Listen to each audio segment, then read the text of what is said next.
Menopause is when you haven't had a period for 12 months consecutively. You are then in menopause. So if you think about it, menopause really is only one day, because the day after you haven't had a period for a year, you're then in what we call post-menopause.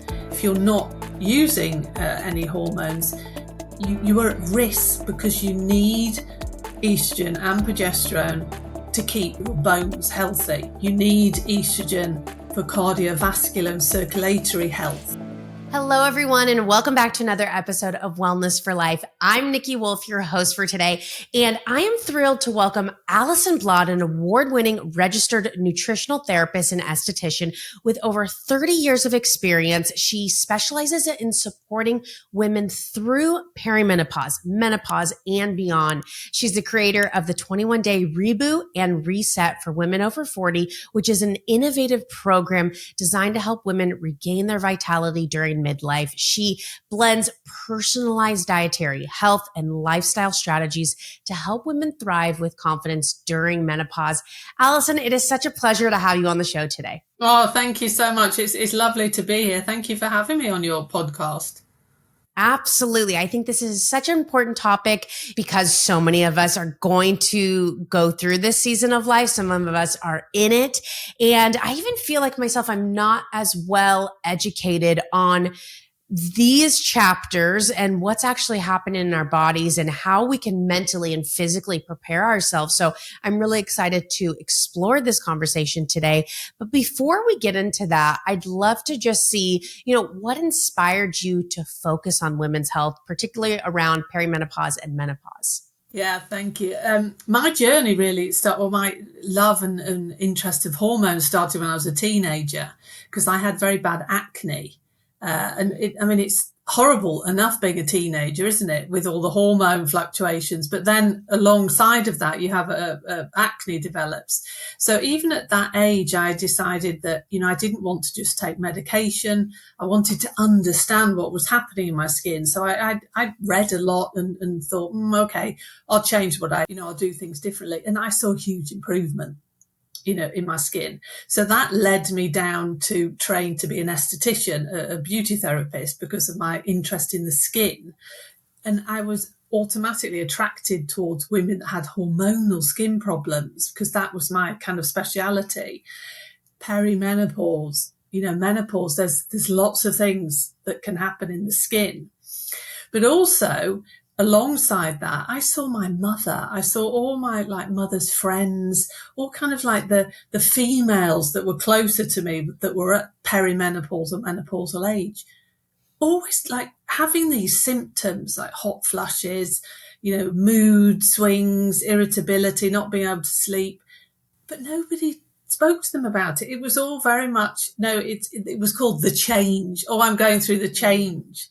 And that was it. They didn't get any help. They didn't get any support.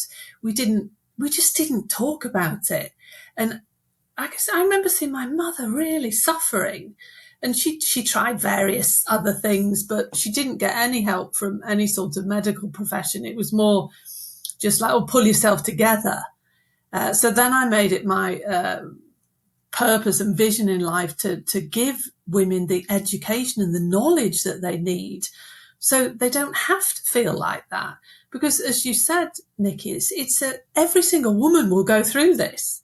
It's a natural process, and it doesn't have to be, you don't have to suffer. So there's so many things you can do. So now, it's knowledge is power. So that was really what got me into hormones. And then I very soon started to realize that you needed the nutritional side as well. So that's when I went back and studied nutritional therapy. So, not only, I predominantly work with nutrition now rather than just aesthetics, but nutrition, lifestyle and mindset. You can do huge things with those three things to really make yourself feel better during menopause. Completely agree. I feel like the nutrition is such a foundational pillar for our health, and that could go one way or the other of, what we're putting in our bodies and how that can implicate and, aggravate our health concerns or help us thrive despite the circumstances or genetic makeup that you are already given. There's so much in our control, and the nutritional concept or just what you put in your body can really make a difference. I'm curious, you said you started making these changes when you were in your teens. And I think about when I was in a teen, like, a lot of people are on Accutane. Thankfully, I never experienced acne. There was many other things that I did go through, but to have the insight and wisdom to look into natural ways or how I can support my hormones, that seems kind of rare. Was that maybe your environment or your parents? Were they kind of taking vitamins and supplements, or where did that influence come from? Yeah, it's a good question, because like you say, normally when you're a teenager, you're not going to start thinking, oh, is it something I'm eating? You want to eat. Teenagers in general, aren't maybe so focused on their diet. But I think there were two factors that came into play. My mother was a professional chef. So she was obviously very interested in cooking. I was brought up in the United Kingdom. I actually grew up on a farm in the south of England. And we had, all fresh produce. She used to grow her own vegetables. We had a fruit garden. I was extremely lucky. So I think that, having fresh food and kind of making that association between, okay, if I eat these, what we now call organic foods, that haven't been sprayed and etc., that will help me, because that's what I found through reading, that if you cut out, sugar, processed foods, that could have a big effect on your skin. So I started kind of listening to my mother more, because normally when you're a teenager, you don't want to listen to your parents, do you? No, so not at all. I actually started listening to her, and she was saying, if you eat that, this way with real food, vegetables, protein, etc., and just cut out all the junk food that you tend to eat more of when you're a teenager. So that made a huge difference. And also, I think when you're a teenager, you're very conscious of the way you look, aren't you?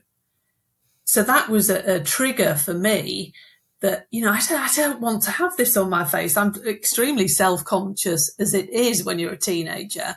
So I think that really triggered me even more to try and find a way to manage my skin without having to take medication, because my mum did take the odd supplementation, but I was grew up in an environment where everything was very natural. And if you didn't need to take medication, then you shouldn't take it. So I think my parents, actually, my mother was a big influence on why I researched and looked into, doing it more naturally. I love that. I think so many of us, I can speak for myself, and I would assume I could speak for many of us in the States that are living in these, pack-to-pack houses and neighborhoods. And everybody's getting into homesteading and having your own garden and farm now. And so just hearing your upbringing is like, oh my gosh, I just so admire that and wish for that.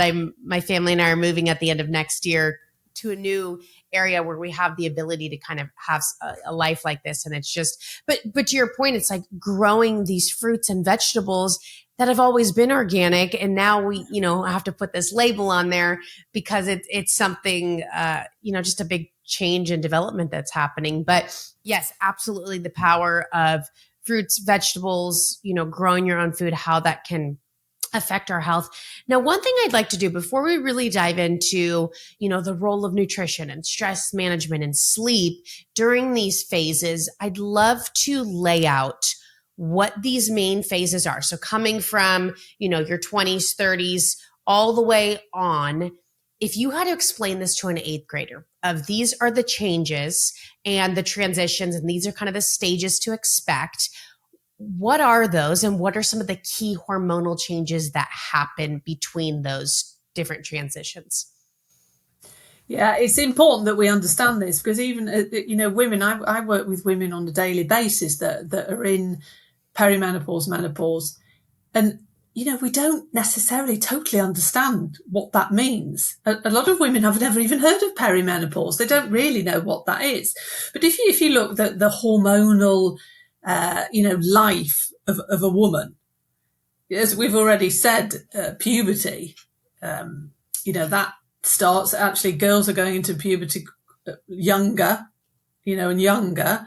That's another huge discussion about estrogen and the environment and what's going on there. But we are having puberty younger as girls. And puberty really is where, your hormones, you start producing hormones. You've got your estrogen, you've got progesterone, and you start menstruating. So, that you can always, I think as women, we can always remember the first time we got our period. And that means that, your ovaries have started functioning, you've got estrogen and progesterone, and you become fertile. And this really goes through, doesn't it? You've got your fertile years as a woman where you have your monthly hormonal fluctuations, with estrogen, with progesterone. You can see, if I could show a diagram, you'd have the up and down. It's a bit like a roller coaster. And these hormones work in harmony throughout our reproductive years, enabling us to get pregnant if that's what we want. And then what happens is you have your reproductive years. Obviously, if you get pregnant, things change a bit. Your hormones change through that period. Roughly, now this is very individual, when we get into our 40s, on average, perimenopause starts around the age of 45. Now, this is very individual. A lot of women will start experiencing the symptoms of perimenopause maybe, in their early 40s. It kind of just, perimenopause it creeps up on you. Because the majority of the women I work with, when they're showing signs of perimenopause, and I maybe will mention that, have you thought that it could be that? They'll always say, oh, no, absolutely not. I couldn't. No, I'm not in perimenopause. So we don't necessarily always think that it is that. We put it down to life stress. We're all stressed, we're all busy, exhausted. Similar symptoms to menopause. So perimenopause, and what is perimenopause? It's really when things start to become unbalanced. But it doesn't mean that your hormones will automatically decline. A lot of the time in perimenopause, women are estrogen dominant. So it's really like this all over the place. It's like a mad roller coaster. Estrogen can be high, progesterone can be low. Things become unsettled hormonal wise because it's the phase before menopause. So, the overall result of perimenopause is that your hormone levels will decline and you will stop menstruating. So in perimenopause, you're still fertile.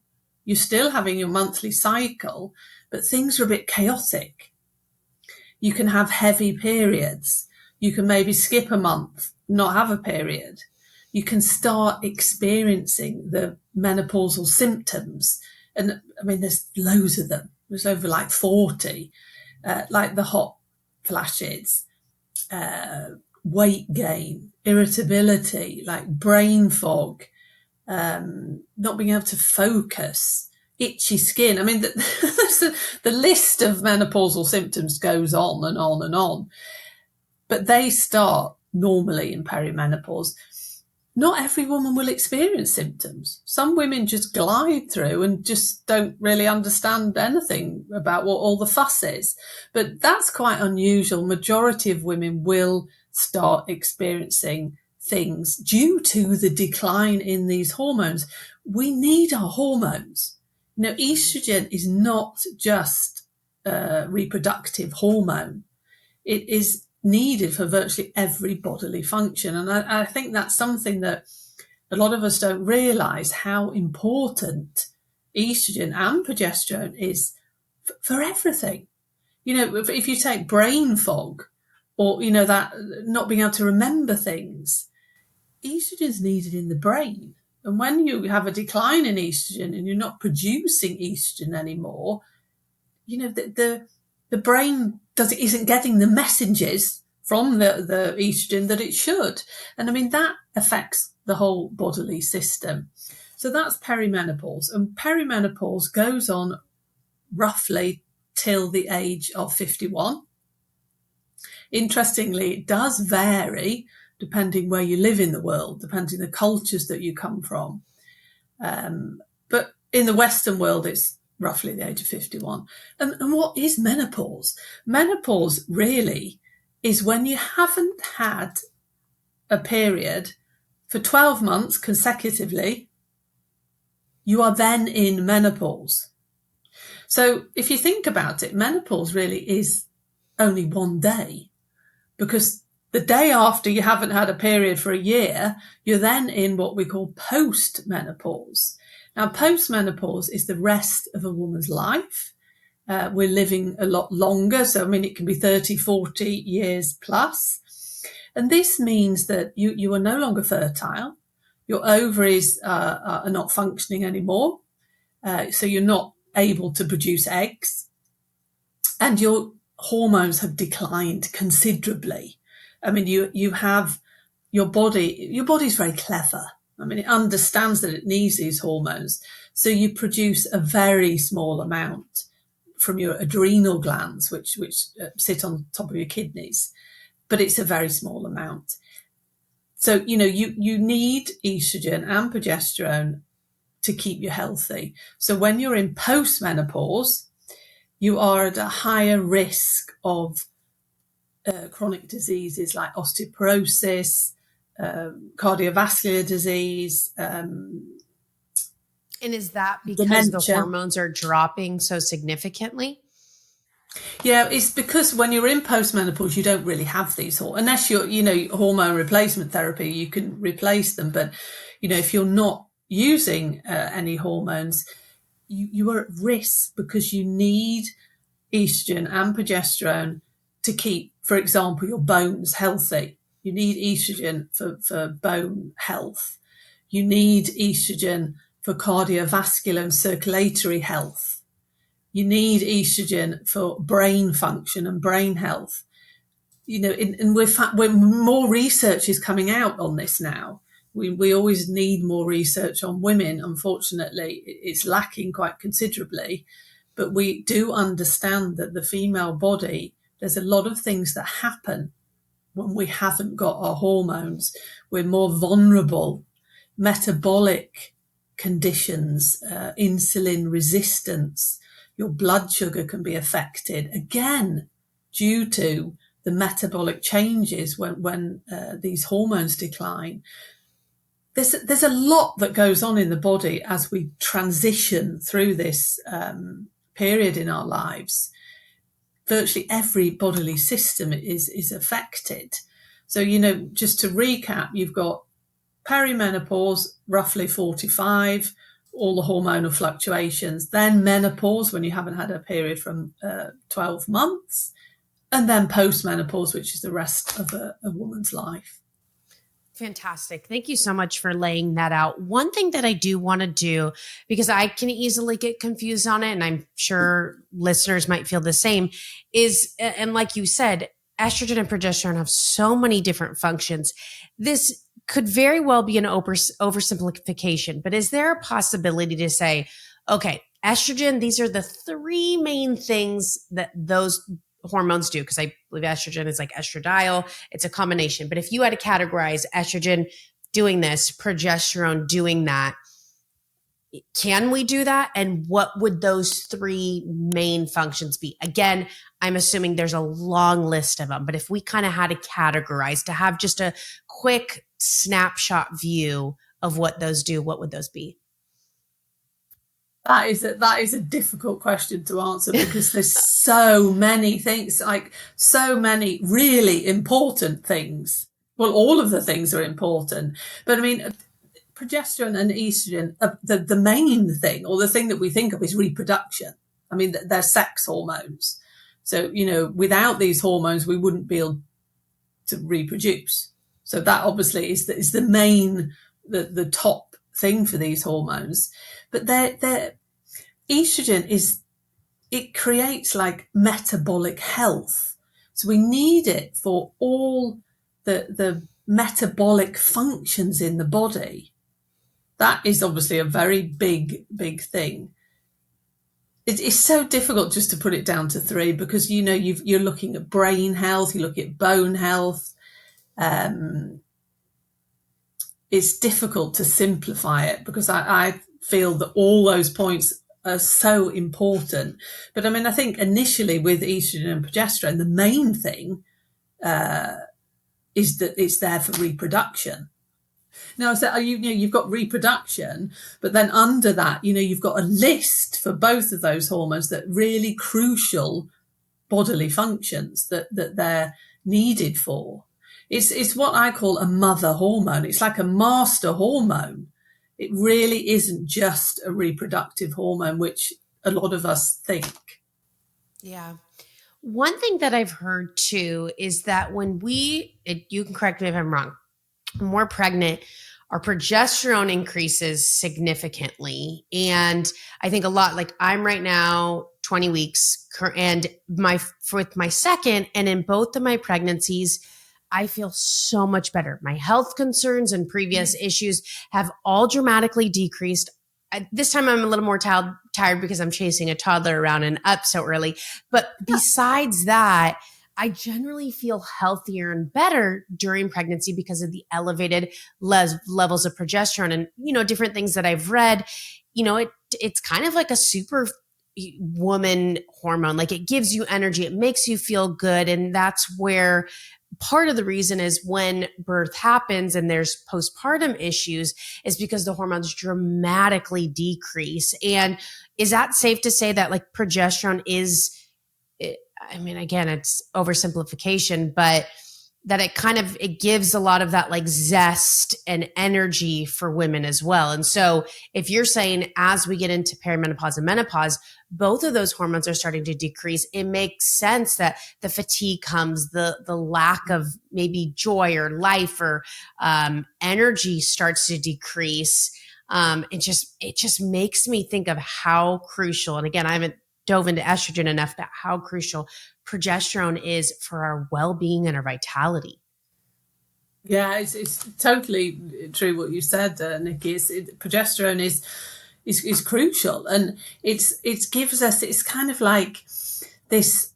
It just makes you feel great. It regulates mood, and a lot of women when they're pregnant and afterwards, you know, not directly afterwards, but then obviously your hormones start to go down again. But you know, your hair, all of a sudden you feel your hair looks great and it's all shiny and thick, and you know this again is to do with the hormones. But progesterone is that hormone. It's kind of like the hormone, the calming. It keeps everything in balance. I always liken it to progesterone to the calming best friend, and estrogen is like the diva. You know, with the swings of estrogen a lot of women suffer from estrogen dominance, and progesterone kind of you need that balance there between estrogen and progesterone to keep things kind of smooth. If you have a big gap between the two of them, you know, that's when you can start feeling like irritable and moody and just not happy. Progesterone kind of calms everything down. It's this feel-good hormone. And that makes so much sense because usually, and I feel like things have changed from even my first pregnancy, but prior to my first pregnancy, I tended to be like very anxious, kind of high strung. And I remember my sister saying, I like you best when you're pregnant because I'm chiller. Things are much more calmer. So it makes so much sense that you're saying that. It's just kind of just calms the situation down. I like that kind of, it's the diva and it's like the calming, helpful, supportive friend. So I love that you explained that. Yeah. So earlier we talked about the role of nutrition in the foods that we eat. How would you say nutrition can play a role in managing our menopausal symptoms or, you know, our perimenopausal symptoms? And are there specific foods that you've experienced or you've seen can help move the needle as far as our symptoms? Yeah, that's a big question. I mean, nutrition for menopause, you could talk for hours. But the first thing is what you really need to think about when you're coming into this, when you're getting over 40 as a woman, you need to start looking after yourself better. And even if you think that you're going to be able to get away with how you behaved or what you did when you were in your 20s and 30s, I can assure you it will catch up with you, because you just can't do that anymore. You need to take that little bit of extra care of yourself. So when it comes to nutrition, one really big thing that, that you can do that will make a huge difference on how you experience menopause and perimenopause is to try and remove as much processed, refined foods as possible from your diet. I do understand that the food environment that we live in now, these foods are everywhere. So it's not easy, but majority of these really ultra processed foods that, that come in packages have got 20, 30 different ingredients on the back that we don't even really know what they are. You don't want to put that in your body. Your body wasn't designed to eat those sort of foods. Trying to just buy whole foods. Now, I'm a great believer in doing things simply because, I'm realistic that nobody has time to do big fancy meals. But if you just buy protein, carbohydrates from vegetables, from whole grains, and then your healthy fats, that's really how you should be eating, with a balanced plate. And that means getting rid of all the processed refined foods.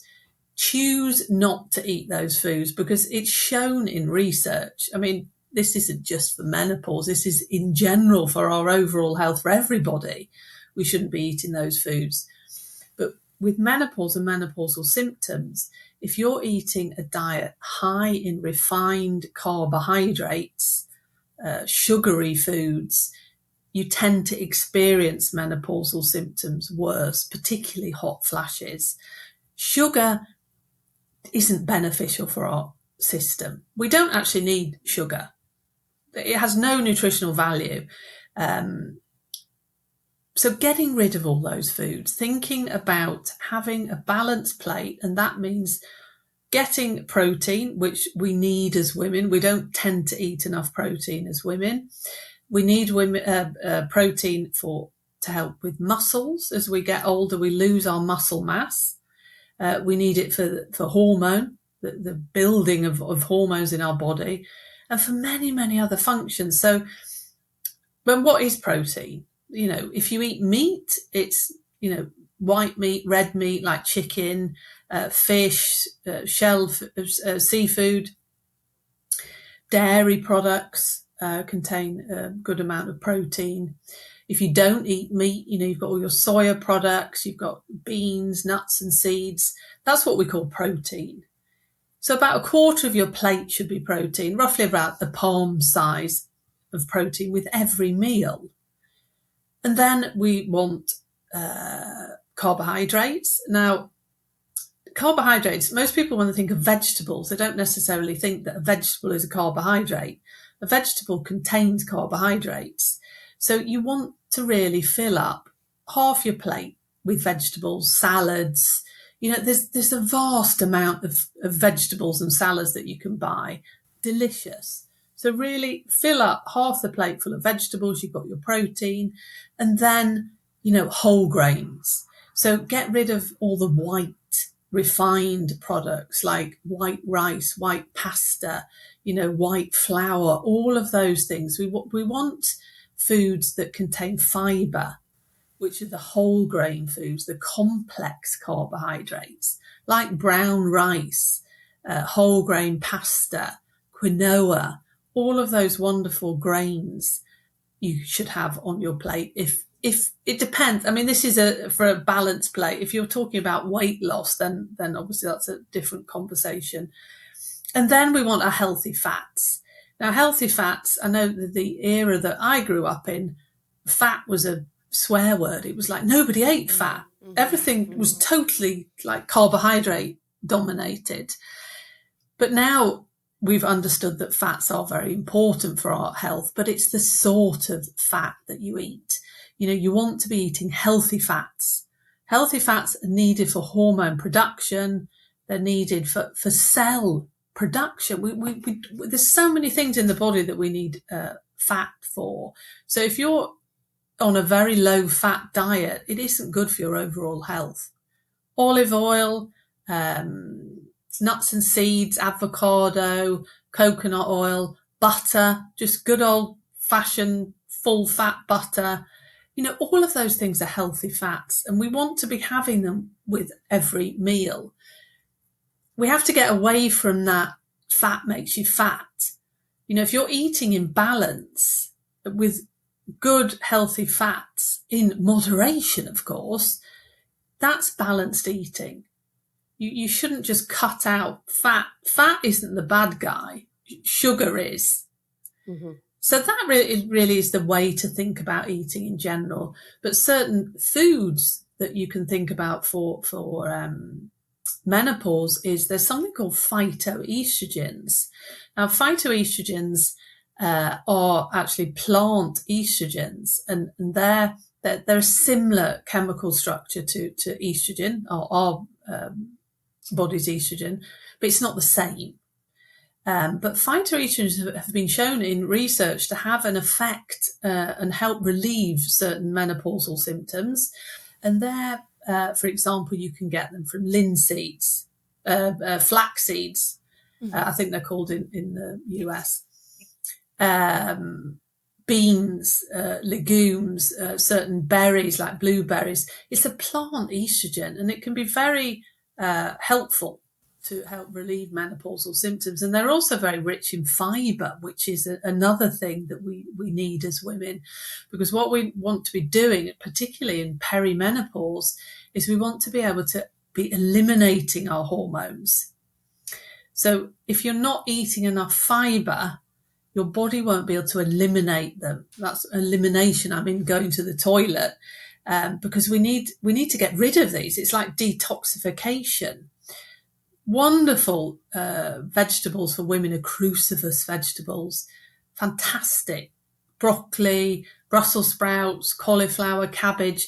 They really help to bind to these hormones that we need to remove and for us to eliminate them. And then another I know this is very, very simple, but drinking water. Do we drink enough water? Very important for our elimination, for our bodily systems, for hydration, for our brain health. Making sure that you are drinking enough water daily can really help you through the menopause transition. And then, thinking about having less. I know I've spoken about ultra-processed foods, but really trying to reduce sugar as much as you can. Maybe if you're used to having a dessert, maybe after dinner or any meal, don't have that, or maybe have something else like a small piece of fruit with some nuts rather than a sugary dessert, because sugar really is the bad guy when it comes to nutrition. Absolutely. I appreciate you laying that out and kind of really providing specific examples. There's a few things that I want to tap into. And one, when you talk about this visual plate and we talk about, you say a quarter of the plate is protein, then there's the carbohydrates and there's the fats. I love that you explain that vegetables, because this isn't known for a lot of people. Yes, vegetables contain carbohydrates, and there are specific vegetables that have a higher concentration. I think of potatoes and carrots and like rutabaga, lots of roots, beets, stuff like that is going to have a higher concentration of carbohydrates. Now you have your grains. Those are what I really classify as your carbohydrates, your carbocentric foods. Yes, vegetables, because sometimes when we say vegetables, people think, okay, well, potato's a vegetable, so I can just fill half of my plate with potato. But we want to be conscious of the carb content, or at least you don't need to know the exacts, but at least the spectrum. And one thing that I focus on, let me get the colorful vegetables on there. That is my priority. And then my carbohydrates are more, generally speaking, more of that tan kind of color, whether that's the potatoes, the grains, even the, different shades of carrots. When I have my plate, and I know I'm a little bit biased because I can eat salad for breakfast, lunch, and dinner. I'm a vegetable lover. But what I do, and I think, you have your plate or your bowl, fill that with your vegetables first. And again, clarifying vegetables, think of the colorful vegetables, the broccoli, the, oh my gosh, bell peppers, tomatoes, all these different things. Then apply, and this is just what I do, then apply your protein, your carbohydrate rich foods, and your fats. Because I think a lot of times when we think of a plate or a bowl, our foundation is carbs. It's pasta or it's rice. And even I don't eat pasta very often, but if I do, I put a bunch of roasted zucchini as the foundation. Then I top it with my protein, and then I top it with a little bit of pasta on the side. So that's more of kind of that quarter focus, whereas the foundation is always going to be those colorful vegetables. And I think that's, at least for me and for some of my clients, it's been a helpful way to naturally reduce carbohydrate intake, at least so we're not over consuming these potatoes and these grains. Because like you said, sugars are absolutely kind of the bad guys, but we got to remember, even though I'm not trying to create fear mongering of away from fats now to carbohydrates, we want to be conscious, and carbohydrates do naturally turn into sugar in our body. So we do have to be aware of the amount that we're consuming. Also, one helpful thing too is if you can start your meal with vegetables first or fiber first, that's going to help with this glucose breakdown instead of just having the potatoes first. Even having a few bites of a salad or your broccoli prior to diving into the rest of the meal is going to be helpful. You mentioned, these cruciferous foods being so good. I love these type of vegetables, but I know it's not for everybody.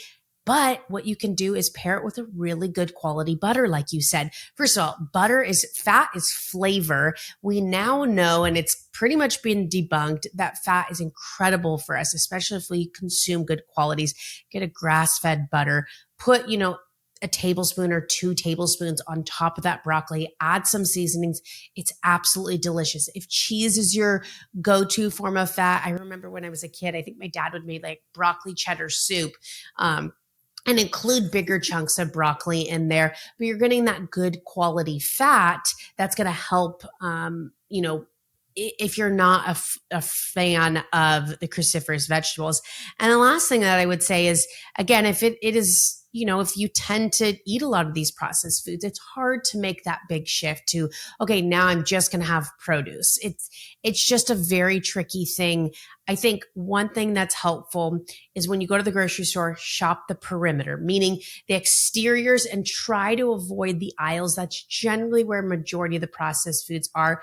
Granted, you will find grains in there. You'll find beans and good quality ingredients, but generally the perimeter is going to have your meats and your dairy and your produce. And so starting there, filling your cart, filling your budget with that, and then kind of integrating or adding in some of the other ones, is a helpful start, because I know it can be overwhelming to make these big changes. Last thing I'll mention, but when I was a kid, I've always been obsessed with the Food Network. It's just always been my thing. And there was a show called Semi-Homemade with Sandra Lee. And one thing I love about this, if you are listening, you're like, I don't like it in the kitchen. I don't like cooking meals. I eat takeout all the time. And to go from eating takeout or microwave meals or processed foods to, okay, now I'm going to be an organic chef, it's just not practical. And so one thing I love about this Semi-Homemade is she purchased things that some were already purchased and made, but then she made some of her own things. And so you combine the two, and it's an easy way to integrate into this. So for instance, maybe you're just starting out. Can you buy a rotisserie chicken that's already cooked? You don't even have to worry about the cooking. So you buy that. Maybe you buy a salad package that has cabbage and different stuff inside of it. It's already shredded. It's already cut up. It's already washed. And then maybe you make your own salad dressing, apple cider vinegar, a good quality olive oil, Dijon mustard. So now you're taking 3 different components, you're throwing it together, and now you have this incredible meal. Granted, we didn't touch into carbohydrates in that, but the whole concept is you don't have to start from scratch for everything. How do we start making this transition, making it fun, enjoyable, but I think most importantly, practical, especially with your life. If you've got a lot on your plate, if you are in this perimenopause or this menopause season, you're probably stressed already. You're overwhelmed, you're irritable. How can we start tiptoeing into this healthy, way of life? And I'm not making everything from scratch every single day. Especially on the days that I'm tired. Again, I'm 20 weeks. Like, it's not always I'm going in and, raising the chickens myself. I'm purchasing some convenient pieces, but what can we integrate into that meal on both sides of the spectrum? Yeah, I love what you said. So everything I can really resonate with. One thing as well that I was smiling at when we were talking about, go round the outside of the shop. One thing that I always say to my clients as well is that don't go shopping when you're hungry. Mm-hmm. That is the worst thing you can do, because you just find, your brain is really clever, isn't it? You'll just find yourself wandering into the shop, and before you know it, you'll be like in the midst of the carbohydrate section with all the chips and biscuits, and it's amazing. So always never go shopping on an empty stomach. But yeah, going back to your question, yeah, I love what you were saying about how it has to be doable, doesn't it? And of course, if you're stressed, you're rushed, you're used to maybe eating convenience foods, it's impossible to suddenly overhaul everything. That isn't going to happen. Do it gradually. Even if you just make one change a week by having more vegetables on your plate, even if you're buying a processed dinner that is something like you got your protein there with a bit of carbohydrates, have a big salad with it. Don't just eat that. Try to kind of phase out processed and sugary foods gradually. And it was a brilliant example what you said about buying a chicken that's already cooked, by using a bag of pre-washed cut salad. That's a perfect example of, it takes a couple of minutes, doesn't it, to fix that in the kitchen when you get home. But I always say to people, when you start cooking, do very simple recipes. Don't try to do things that are too complicated. Something is, I'm a big fan of one pan dinners. On my programs that I do with my group programs that have meal plans, we focus on one pan dinners, because these are women that are overwhelmed, stressed. And a one pan dinner, basically, it's just a dream. I've had women that hate cooking and they say, I'm never going in the kitchen. And when they do these one pan dinners, they suddenly revive their love of food. And it's fantastic to see. What is a one pan dinner? Oh, to give you an example, you could do it with fish. So you buy some salmon, some frozen. You can do it with any fish. You could buy frozen fish. You put that in a baking tray. You put round it vegetables. So there's a recipe that I use where you have asparagus, you have broccoli. I think it's got in there some green beans, some red peppers. You're just chopping all these vegetables up. You're putting it round the salmon. You put over the top some olive oil, put some herbs in there, a bit of thymian, a bit of coriander, a little bit of salt and pepper, and you stick it in the oven. Roughly after about 15, 20 minutes, you take it out and your dinner's ready. It's a very easy way to eat. And what I say to people is, when they're at that stage, make more, because that is then going to be what you eat for lunch the next day. So you've always got something in the fridge that you can eat that's healthy. You just need to warm it up. So it's this batch cooking, always remembering, when I make food, my husband's always laughing because he says, you always make food for 50 people because I freeze it, and we've always got something healthy in the fridge or the freezer that you can just take out and eat. So you're never in that situation that you come home from work, you're hungry, your blood sugar's low, and you maybe grab something that you shouldn't or you don't necessarily want to eat.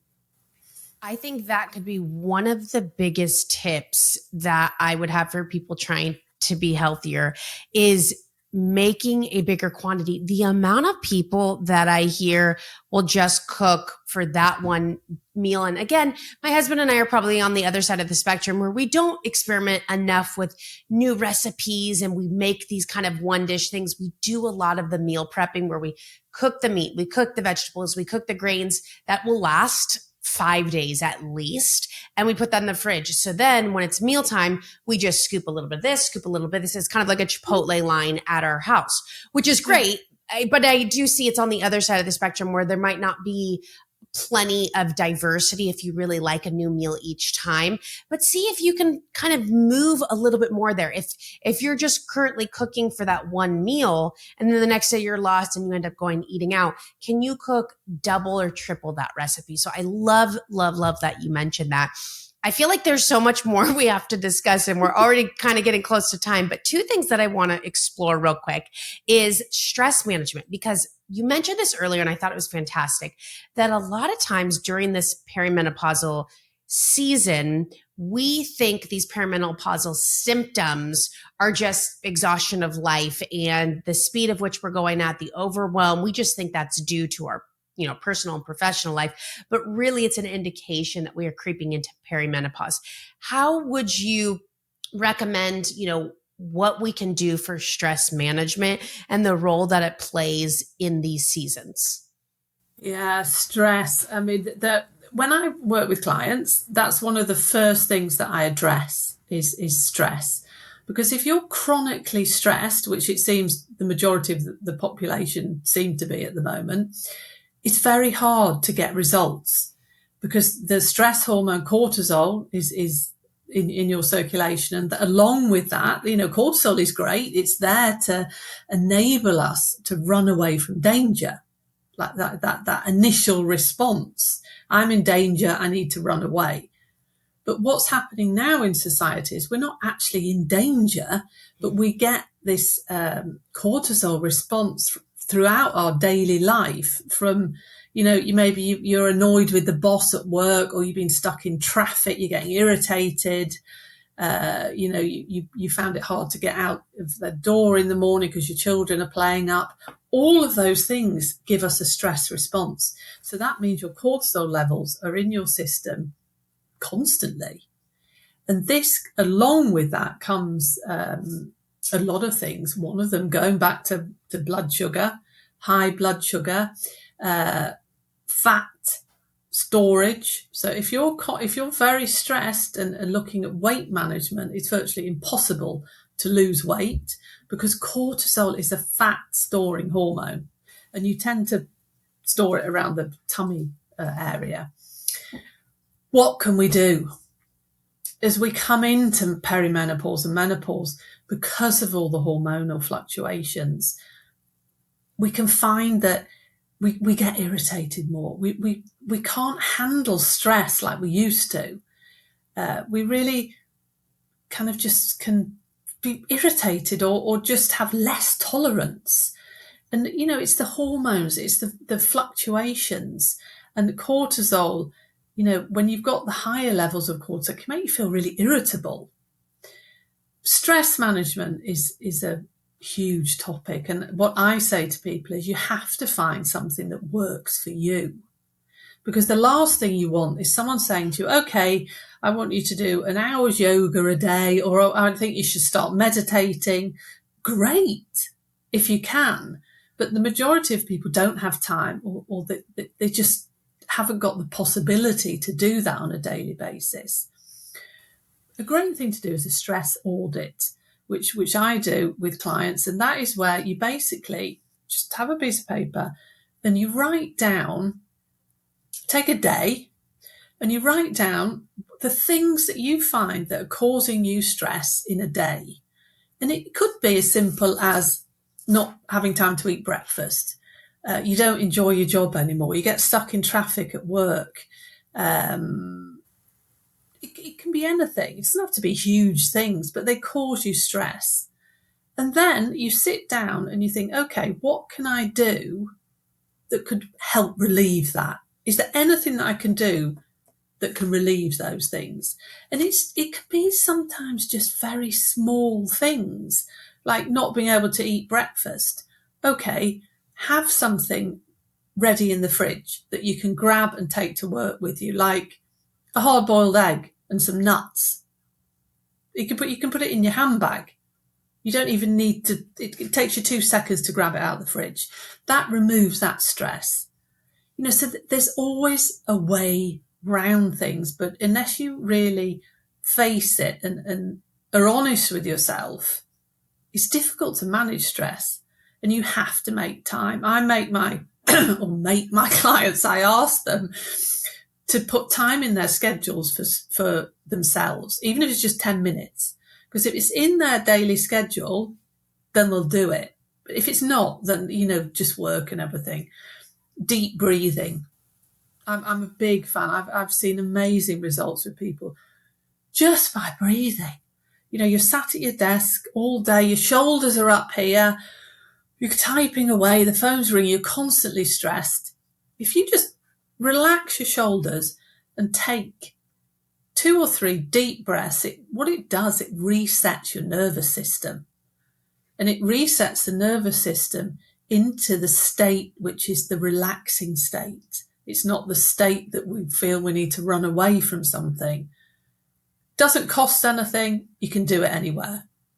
And then just taking time out for yourself, walking outside, sitting outside, drinking a cup of coffee outside, whatever it is, going for a walk. If you can meditate or yoga, brilliant. It's really me time. It's time for yourself. And I think as women, we're bad at that. We're carers, aren't we? We look after everybody, and we tend to come at the bottom of the list a lot of the time. During perimenopause and menopause, you have to look after yourself. And you have to realize that the to-do list that we all have, this never-ending to-do list, actually is never going to be done, because it's never ending, is it? You have to put that aside and think, no, I am going to look after myself and prioritize my health. So it's finding what works for you for stress management, but it's really all about 5 minutes, 10 minutes here, and you don't have to take, weeks off. If you can, great, but that isn't realistic, is it? I completely agree. I think you start small, you build the consistency, turn it into a habit, and test out different things that work for you. I'm personally not a meditator, but I do like, going on walks, either with my dogs or with my family, with no phone. That, lack of noise and stimulation is something that's very grounding for me. I'll sit outside, during my lunch breaks, and I'll get the sunshine and I'll sit out there. I'll do deep breathing when I'm driving. Like, there's so many things you can do. And I think a lot of us, especially for type A, we have busy schedules. We easily can find a way to manipulate against ourselves, create excuses of why we can't fit these in. First of all, it doesn't have to be a 20-minute thing. It could be 5 minutes. If you don't have time to exercise that day, to be honest, I have a standing desk. I'm sitting right now, but I have a treadmill underneath, because when I'm not recording, I'm going to walk, because if I don't have opportunity to fit in a workout, or when I'm waiting for the shower to warm up, I'll do some push-ups. Whatever that is, we always have an opportunity to add and integrate some of these things in. And it takes a little while to make that jump. But I think something that you can ask yourself, if you are struggling, with excuses, whether you want to, say you use them or not, is ask yourself, what would be possible if I started implementing this change? Who would I impact if I started to make this change? Or what would happen if I didn't start to make this change, and who would I influence? I would be more irritable to my husband. I wouldn't be able to give the attention that my children deserve. And luckily, we're talking about perimenopause, menopause. If you are, fortunate to have a family, kids are probably at this point out of the house, they're doing their thing. This is your opportunity to focus on yourself. And I think women in motherhood, it's an incredible, incredible gift and blessing that we have. And we generally are the caretakers and nurturers. But this is your opportunity to focus on yourself, better yourself. And I even think even if you are a high performing professional and you're in meetings, there's still things you can do during the meeting when somebody's else presenting. Can you do deep breathing? Can you focus on your posture? Can you pack a healthier snack? Can you ask or request for a stand-up desk if you're working at an office? There's so many things we can do. I firmly believe despite your circumstances, your environment, your situation, diagnosis, we all have the opportunity to thrive. We just have to be realistic, and we have to, I think, want it enough. And sometimes you just have to ask yourself, why? Why do I want this? And what is it going to do for me? Gosh, I feel like there's more we can get into, but I feel like we have explored so many different things. And I love the specific examples you went through, discussing the different stages that we go through, the hormonal differences, the food and diet changes that we can incorporate, and how powerful stress management is for our bodies. One thing we didn't really dive into, but weight gain is a big component of this season of life. But you did mention that when we can lower our cortisol, because our cortisol is a fat storing hormone, I would guess if I were to ask you, that would probably be one of the biggest things as far as how do we influence this weight gain is let's manage our stress. I'll actually give you just like a little bit of time. Is there anything else in addition to elevating your stress that you think you can move the needle as far as weight gain during this season? Yeah, the two, I mean, we could do another podcast on weight gain. That's Totally. Again, a very big subject. But yes, stress management, big thing with weight management, and also blood sugar control. Going back to what we were saying about eating in balance, if you eat like that, that is brilliant for weight management. Blood sugar, insulin, which is the hormone that allows your body to take in the glucose, the sugar into your cells. What is insulin? It's a fat storing hormone. So, if you've got high blood sugar levels and stress levels, it's virtually impossible to lose weight. So, two things that you can do is balance your blood sugar and manage your stress. That is a very good way to get you on track to weight management. Fantastic. And we might just very much have to do another episode where we talk about just weight management during this season of life. Before we close out, where can people find more information about you, the programs that you're doing? Where can we find you? Yeah, the best way is on my website. If you look for Alison Bladh, that's BLADH. You can find all my links. I'm on virtually all social media. If you just look for Alison Bladh. My next program, 21-day Reboot and Reset, actually starts due to popular demand on the 4th of November.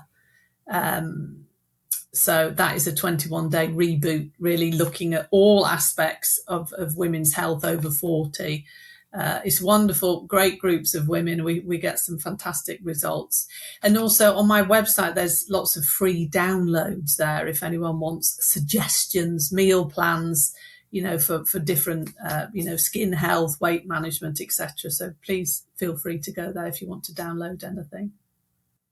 Fantastic. Well, thank you so much for being here and contributing your expertise and your insight on this topic. I think making it absorbable so that we can really understand and apply some of these principles. So I absolutely appreciate this conversation, and we will chat soon. Well, thank you so much, Niki. It's been lovely talking to you.